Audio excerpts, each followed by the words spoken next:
우리가 하나님께서 다윗을 그렇게 특별하게 사용하신 이유, 그리고 그가 하나님께서 주신 은혜 가운데 그렇게나 오래, 그리고 그의 자녀들에게까지 하나님의 은혜와 하나님의 인도하심을 물려줄 수 있었던 중요한 특징들에 대해서, 아버지가 아들을 대하듯 하나님께서 그들의 아버지가 되어주시고, 또 그들이 하나님의 자녀가 되어주시는, 우리가 부모가 자녀를 닮듯이 DNA다, 유전적으로 그렇게 닮는다라고 싶을 만한 하나님을 닮고 하나님을 향한 믿음이 무엇인가를 살펴보고 있는데, 다윗의 처음 집권 초기에 있었던 이 언약궤, 법궤를 나르는 일이 그의 삶에 있어서 하나님께서 기뻐하시고 그의 삶을 주목하셨던 중요한 부분을 이야기하신다라고 싶어요.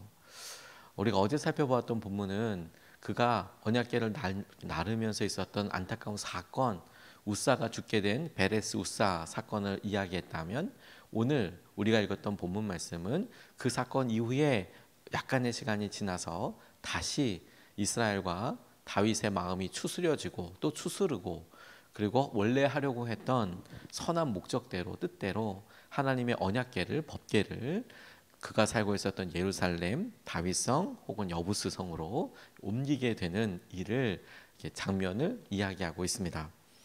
차이를 살펴보는 것도 굉장히 중요하겠다고 싶고, 베레스 우사 사건으로 인하여서 이스라엘뿐만 아니라 다윗도 약간의 침체와 혼란을 겪게 된 것도 분명히 있었겠지만, 이내 마음을 다시 다잡고 무엇을 해야 하는지, 원래 뜻이 무엇인지를 계속하는 것, 다시 시작하는 것, 그게 믿음이라고 또 말씀드렸고, 또 그렇게 다시 시작할 때 첫 번째와 조금 차이 나는 부분들에 대해서 우리가 살펴보고 싶습니다. 첫 번째로 우리가 좀 살펴보고 싶은 것은 성결이라는 단어로 시작되어 있는, 그래서 더욱 그들이 성결하게 되었다, 그래서 그들이 더욱 거룩하게 되어지도록 그렇게 스스로 노력했다라는 점에 주목하고 싶어요. 13절과 14절 말씀을 보면 이렇게 증거하고 있습니다. 지난번에는 여러분이 매지 않았으므로 주 우리 하나님께서 우리를 치셨습니다. 우리가 그분께 규례대로 하지 않아서 그렇게 된 것입니다. 그러자 제사장들과 레위 사람들이 주 이스라엘의 하나님의 궤를 옮겨오려고 스스로를 성결하게 하였다. 레위 자손은 모세가 명령한 하나님의 말씀대로 하나님의 궤를 채에 꿰어 그들의 어깨에 메었다고 이야기하고 있습니다. 우사가 죽게 된 일은 정말 안타까운 일이었지만, 그 일로 인해서 다윗과 그리고 제사장들 그리고 레위 사람들 다들 그들에게 들었던 마음은, 있었던 것은 무엇이냐면 말씀을 다시 찾아서 붙잡게 된 것이죠. 그전에도 몰랐다라고 이야기할 수 없지만 왜 이런 일이 일어났을까를 안타깝게 살펴보면서 말씀을 다시 살펴보게 되고, 그 말씀에 어깨매라라는 사실, 저는 그 사실 자체를 몰랐다고는 생각하지 않습니다. 알았지만 더 좀 잘해보려고, 혹은 마음속에 좀 더 화려하고 뭔가 좀 규모에 맞춰서 그렇게 이렇게 일을 했다고 생각하는 것이 훨씬 더 자연스러운 것 같아요. 그렇게 생각했는데 하나님 그거 원하지 않고, 그럼 뭘 원하시냐, 어깨에 메어라 라고 이야기하는 것에 주목하게 되었고, 또 하나 중요한 것은 그들이 성결하게 되었다라는 것입니다. 처음에 그들을 불러서 성결하게 하십시오라고 이렇게 이야기했던 부분도 있고, 다윗이 성결하게 하라고 부탁하고 그들이 스스로 성결하게 하였다라고 이야기하는 부분을 좀 주목하게 되었어요. 무슨 말이냐? 당시의 성결법은 목욕을 하고 스스로의 몸을 깨끗하게 하는 종류였는데, 단순하게 제사장들이 이렇게 하나님께서 하시는 언약궤를 옮기기 위해서 목욕을 해라, 깨끗하게 하라, 이것만을 주문하는 것은 아니었을 거예요. 사람들이 많이 보이고 커다란 행사들이 있는데 만 씻고 했다, 이런 것을 이야기하는 것은 아닐 겁니다. 그들의 마음에 대한, 그들의 이 일을 하나님께서 성결하게 하시고 하나님께서 하시는 여러 일들 가운데 예배를 드리는 것처럼, 제사를 드리는 것처럼 그들이 준비하고 그들에게 있었던 여러 일들을 새삼 더 살피라라는 강조라고 싶어요. 아마도 대제사장은 혹은 제사장들은, 그리고 거기에 동원된 레위 사람들은 소가 이끄는 커다란 수레의 앞과 뒤를 거닐면서 아마 찬양도 했을 거고, 그들이 갖고 있었던 화려한 옷도 입고 와서 함께 걸어갔을 텐데, 행진했을 텐데, 그때도 성결하게 했을 거라고 싶어요. 하지만 사뭇 다시 강조해서 이야기하고 있는 당신들 스스로를 성결하게 하십시오라는 것이 저는 하나님께서 우리에게 이 일을 통해서 일어나게 되는 말씀을 찾고 말씀대로 따르는 것과 함께 주님 앞에 더 성결해지고 이게 주님께서 하시는 일이라는 것을 분명히 알고 깨닫게 되는 것으로 인하여 스스로 갖게 되는 마음가짐에 주님께서 주목하게 하시고 강조하시는 부분이라고 싶어요. 저는 이 부분이 특별하게 와서 좀 닿았던 그런 내용이 있습니다. 제게 성도님들이 와서 기도 제목을 부탁할 때나 혹은 어떤 시기가 있어서 부모님이나 본인이나 자녀나 특별한 기도가 필요할 때가 있지 않겠습니까? 무슨 시험 때도 그렇지만 병원의 수술이라든지 이제 그런 이야기를 갑자기 듣게 되고 기도하게 되고 혹은 기도 요청을 해오실 때가 있어요. 그러면 간절한 마음으로 같이 기도한단 말입니다. 근데 그럴 때 다만 그 시간을 잊지 말아야지 이렇게만 결정이 되지 않더라고요. 하나님께서 이 일을 반드시 풀어주셨으면 정말 좋겠다라는 간절한 마음과 함께 같이 금식도 하기도 하고 그리고 그 시간 수술 시간 혹은 어디 여행하는 비행기 출발 시간 어떤 시간 그 시간에 같이 금식하면서 같이 기도하고 주님께서 다스리시도록 주님께서 함께 하시도록 그렇게 붙잡아 달라고 그렇게 기도하게 되는 것에 특별한 그런 공감 같은 게 됐어요. 안수하고 그리고 주님이 하시는 거잖아. 주님께서 일하시는 거잖아. 스스로 간절히 알고 기도할 때 드는 마음에 어떤 간절함? 주님께서 이거 일하시는 거야 라고 오기 때문에 오는 책임감? 그러니까 성결하다는 것은 목욕을 하고 잘 씻고 이런 것들도 분명히 연결되어 있지만 성결법대로 그렇게 하는 것도 분명히 연결되어 있지만 하나님 여기 지금 함께 하시고 반드시 역사하여 주셔야 되고 하나님께서 하신 은혜들을 이렇게 보게 되시는 것 이것에 대해서 계속 깨어있는 마음이에요. 환자들을 놓고 이제 기도할 때 안수 기도를 해야 될 때 그럴 때 마주하고 있으면 그런 때는 정말 하루 종일 마음속에 부담이 될 때가 있어요.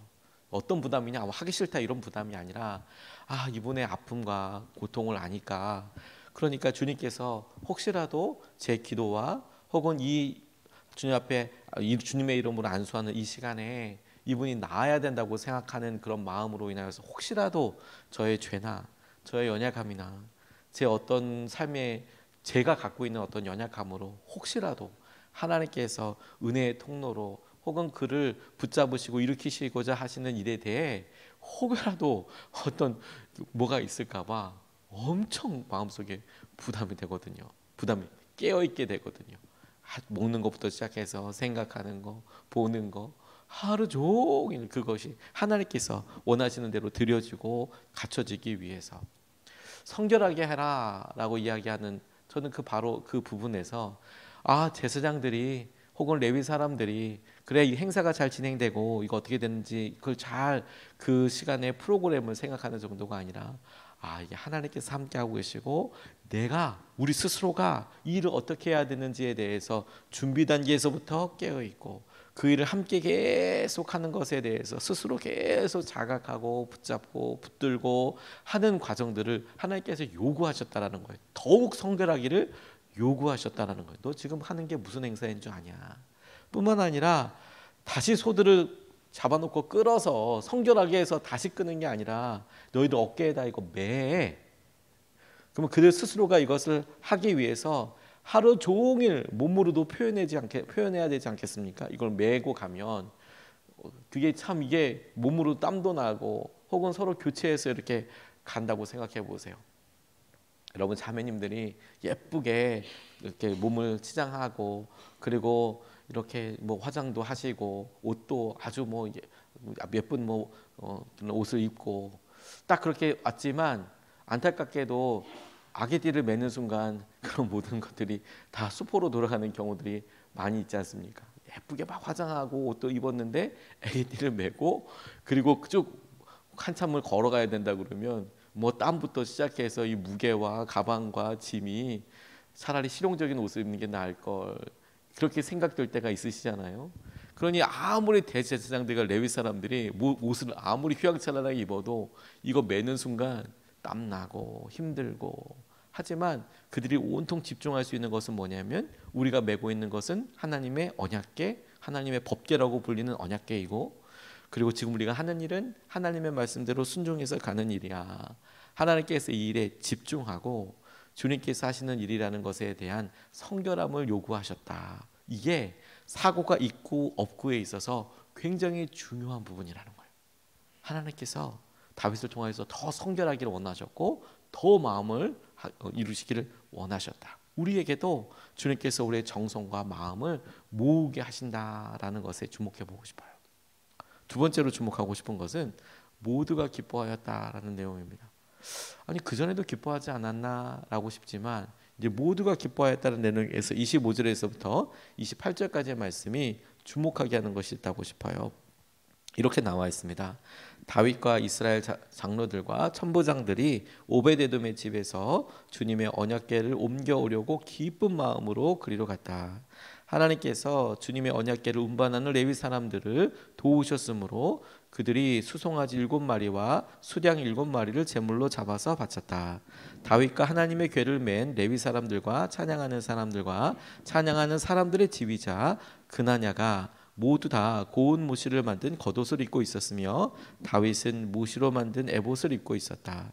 온 이스라엘은 환호성을 울리며 뿔나팔과 나팔을 불고 심벌줄을 우렁차게 치고 검은 고와 수금을 타면서 주님의 언약궤를 메고 올라왔다고 이야기하고 있습니다. 그런데 여기서 유독 강조하고 있는 것이 무엇이냐면 다윗과 지도자들이 주님의 언약궤를 옮겨오는 것을 모두가 기뻐하였다라는 내용이에요. 모두가 기뻐하였다. 온 이스라엘은 환호성을 울리면서 이 일에 기뻐하게 되었다라는 것입니다. 레위 사람들도 찬양하는 사람들도 온 이스라엘 사람들도 환호성을 울리면서 찬양했다.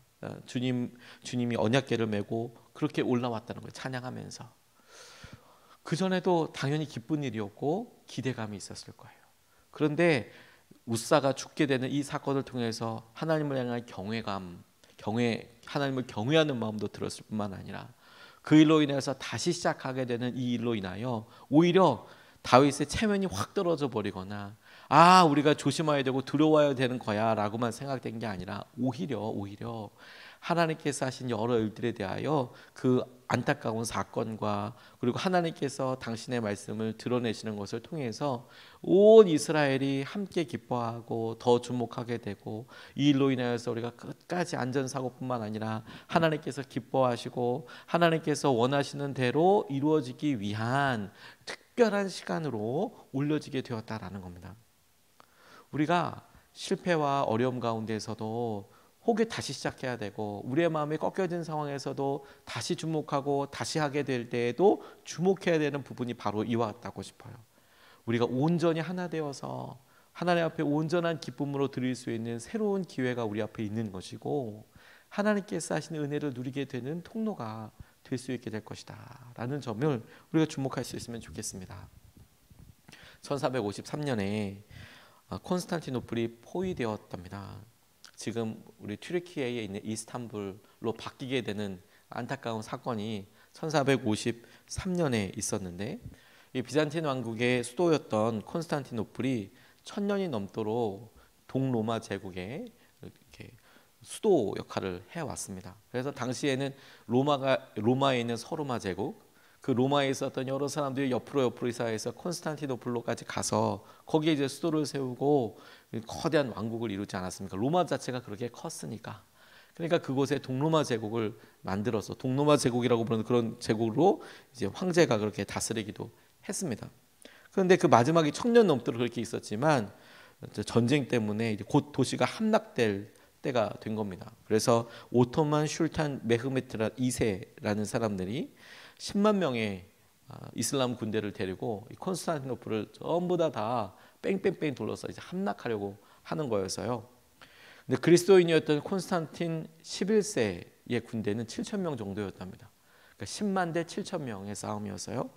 도시를 지키기엔 진짜 턱없이 부족했죠. 아무리 이렇게 성을 높게 쌓았다고 하더라도 10만 명이나 사람들이 쳐들어와서 453km에 달하는 포탄을 엄청난 그런 화약이나 이런 걸 확 던져서 약 1.6km 정도 날리는 그런 엄청난 대형 무기를 가지고 왔대요. 지금이야 뭐 그거 별거 아니라고 싶지만, 지금이야 몇천 킬로미터 날아가는 미사일이 있다고 싶지만, 당시에 한 거의 450km 되는 걸 갖다가 1.6km 정도 쏠 수 있는 그런 무기라면 최신식 정말 핵폭탄 같은 엄청난 무기였을 거거든요.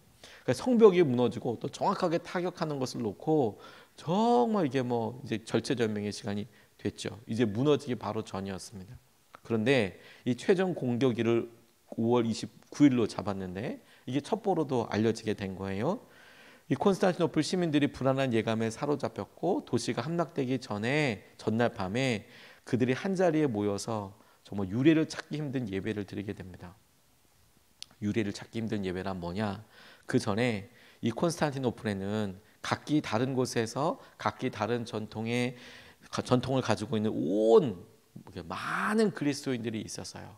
많은 그리스도인이 있었는데 그리스, 로마, 러시아, 또 성지에서 온 여러 뭐 주교, 사제, 수사, 뭐 평신도, 수녀 이런 사람들이 엄청나게 많이 있었습니다. 근데 그들 모두 예수 그리스도를 구주로 고백하고 있었지만 교리와 의례로 깊게 분열되어 있었다는 거예요. 누구도 함께 예배드리지 않았대요. 누구도 함께. 그런데 1453년 5월 28일 총 공격이 있기 바로 전날 밤에 모여서 1000년이 넘도록 비잔틴 교회의 영적 보금자리의 명성을 지킨 이 소피아 성당, 거기에 모여서 있었던 어마어마한 그 예배의 핵심이 뭐였냐? 교회의 주교들과 황제가 용서를 구하며 예배를 드렸다는 거예요. 다 같이 모여서 마지막 예배를 드렸다는 거예요. 그들이 함께 성만찬을 했고, 그리고 부활하신 그리스도의 대속의 죽음을 선포하며 모두가 그분의 자녀이지, 그걸 비로소 경험하고 비로소 고백할 수 있게 되었다는 겁니다. 예배는 자정에 마쳤고 몇 시간 후에 도시의 고요함이 공격의 대포 소리와 함께 완전히 사라져버리고, 그리고 결국에 콘스탄티노플이 완전히 함락돼서 그 안에 있는 사람들도 다 죽고, 어려운, 이제는 아직까지도 튀르키예의 수도로서 이슬람 도시로 남아있게 되는 것을 우리가 보죠. 비극적인 결말을 주목하는 게 아니라 그들의 어려움과 두려움이 앞에 있었어요. 근데 1000년 동안이나 있었어야 될 일이 비로소 그 마지막 날에 절체절명의 순간에 온전히 하나 되고 하나님 앞에 드리는 하나됨의 예배를 드릴 수 있었다라는 것에 정말 주목하게 됐어요. 제가 성지순례에 가보고 나서 마음 아프게 깜짝 놀란 것은 주님이 십자가를 지셨던 그 곳에 6개 교회, 6개인지 7개인지 교회가 나누어서 그곳을 지키고 있는 거예요. 그래서 그들이 같이 예배드리지 않아요. 뭐 프란치스코회, 러시아 종교회, 뭐 여러 교회들이 역사가 뭐 한 2000년 된 교회들도 있죠. 그 교회들 다 나눠서 거기를 지키고 있는데, 그런데 같이 예배하지 않아요. 예배 시간도 다 다르고 서로가 방해하지 않아요. 우리의 삶에 하나님께서 우리가 온전히 하나 되는 마음으로 하나님을 예배하고 하나 되는 것으로 기뻐하고 하나 되는 것으로 행하시는 그 일을 소망하고 기도하고 싶다라는 마음이 들었습니다. 그들이 온 마음으로 온 이스라엘을 예배했다. 추석 명절을 맞아서 우리가 가정 예배도 드리고, 그리고 함께하는 여러 사람들을 이제 만나기도 하죠. 기쁨으로 만나기도 하고 또 집에서 쉬시기도 하고, 그런 여러 일에 정말 축복하기는 온전한 하나됨이 있기를 원해요. 그리고 그 하나됨 위에 모두가 다 기뻐하는 시간이 될 수 있으면 좋겠습니다. 근데 그것을 할 수 있는 유일한 방법은 뭐냐면 하나님께로 모여서 우리의 마음을 모으고 하나님이 하신 은혜와 하나님께서 이끌어 줄 것을 놓고 다스림을 놓고 하나님이 하신 일들을 놓고 우리 가정에 하나님의 언약궤가 저벅저벅 걸어온다고 생각해 보세요. 우리 가정에 주님의 언약궤가 들어오듯이 주님이 왕 되시고 주님의 말씀과 주님의 상황대로 다스려지는 시기와 상황과 그리고 계기가 될 수 있게 해달라고 그렇게 기도하고, 우리가 추석 연휴를 보낼 뿐만 아니라 하나님의 은혜를 사모하는 시간이 될 수 있으면 좋겠습니다. 두 가지 말씀을 같이 나눴습니다. 첫 번째, 그래서 그들이 결국 성결하게 되었다. 더 주님을 사랑하고 보게 되었다. 우리의 삶에 주님께서 주시는 어떤 아픔과 사고가 있을지라도 더 성결하게 되고 더 주님을 찾게 되었다면 그게 우리가 주님의 자녀인 놀라운 특권이자 비밀이고 특징입니다. 두 번째, 모두가 기뻐하게 되었다. 하나님, 이런 일을 통해서 모두가 다 기뻐하고 하나님 중심으로 모이는 일들이 있게 해주십시오. 이것을 붙잡고 두 번 나눠서 기도하겠습니다. 첫 번째로, 주님, 말씀과 기도로 우리 모두가 더욱 거룩하게 되게 하여 주십시오. 때로는 고난이, 때로는 어려움이, 때로는 사랑하는 이의 안타까운 여러 모습이 우리를 힘들게도, 그러니까 마음 아프게 하지요. 안타깝게 하죠. 안타깝게.